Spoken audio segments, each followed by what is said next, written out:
Where does Jesus want to go? You know, when the heart of Jesus is so in love with all of mankind, I really believe, and that's why we began, that the first place he wants to go is to your home. What did he say to Zacchaeus? Take me to your home. I want to be in your house. Where did he go with Peter? He went to his house. That's the first place he wants to go. But the Son of Man, Jesus, is really not confined. When he goes into a person's house, he wants to be there, and that is kind of familiar, family. He wants to be with us in our home. But the human person is always, and the human heart of Jesus wants to go with us for wherever we go. Little children, when you enthroned your home to the Sacred Heart, does he go to school with you? Well, he wants to be the king of that school. Yes, he wants to come into second grade through you. He wants to come into 8th grade through you. He wants to come into the high school through you. But the way of the enthronement, he wants to come into your school through the one who is running your school. Are you the principal of that school, so that when the children who have their homes enthroned are going to go to a school where Jesus is recognized over and over again? When I was the enthronement director of the Sacred Heart in the Diocese of Scranton, I would go to our schools. I would first go to the Catholic schools, to the grade schools, to the high schools. And who would I contact for that? The principal. Are you the principal of a school? Do you want to have an environment that the Sacred Heart promises, and you just listen to the promises, and you've seen the list of promises? What school, what Catholic school especially, is now not in crisis, in need of Jesus, with his laws, with his commandments of love, with his learning, with his teaching? What did he always do? What was his name? Rabbi, which means teacher. What about your teachers? And what about what's going on in your school? How is Jesus being honored, praised, adored, and loved in your school? The magnificent power of Jesus in a school as the children come to know the Sacred Heart. That first in the celebration of the enthronement, where the principal takes the image of the Sacred Heart and places in a place where all of the children gather, wherever that might be in your school, wherever you have your central meetings, and he promises what he will do for that school. What a powerful principle you will have.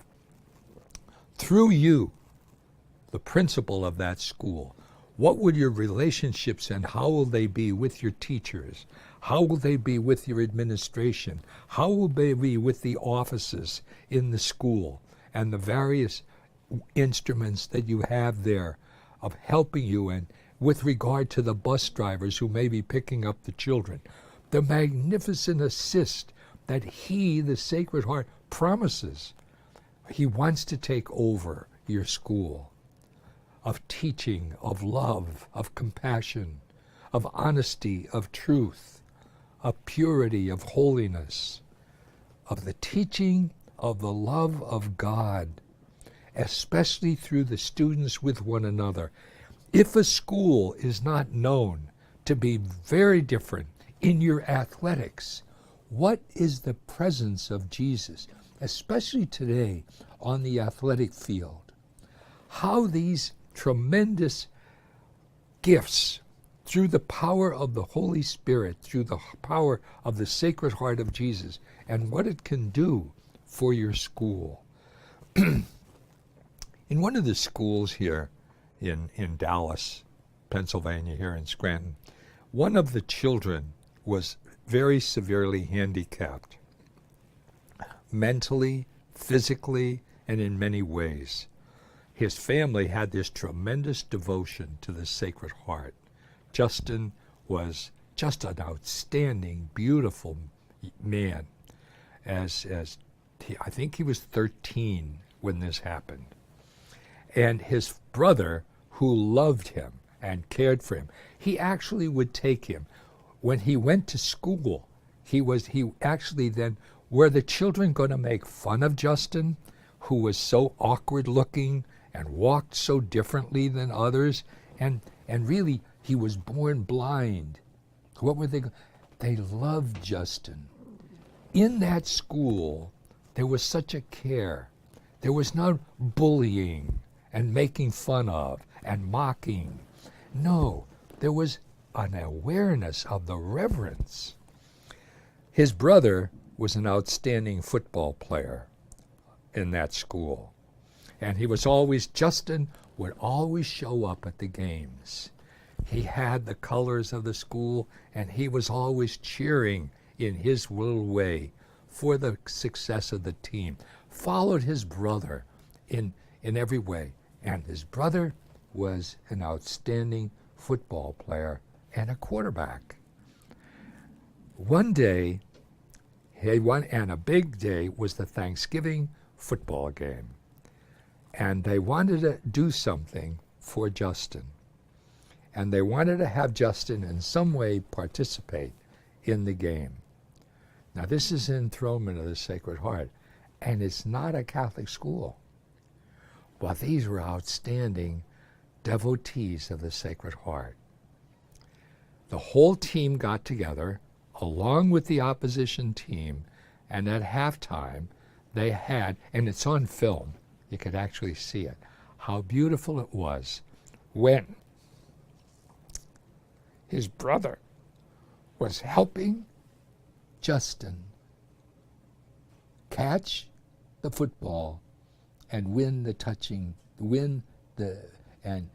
catch the winning touchdown for the team. And his brother was the one who helped him across the finish line. And the stands erupted in just tremendous cheering, and it was such an outstanding thing. I think TV picked it up, and it was shown pretty much on national news. What happens? What is that? That's love. That's a love of a brother for a brother. That's a love of a school for one another. Jesus can transform love in a school. His kingdom is a kingdom of love.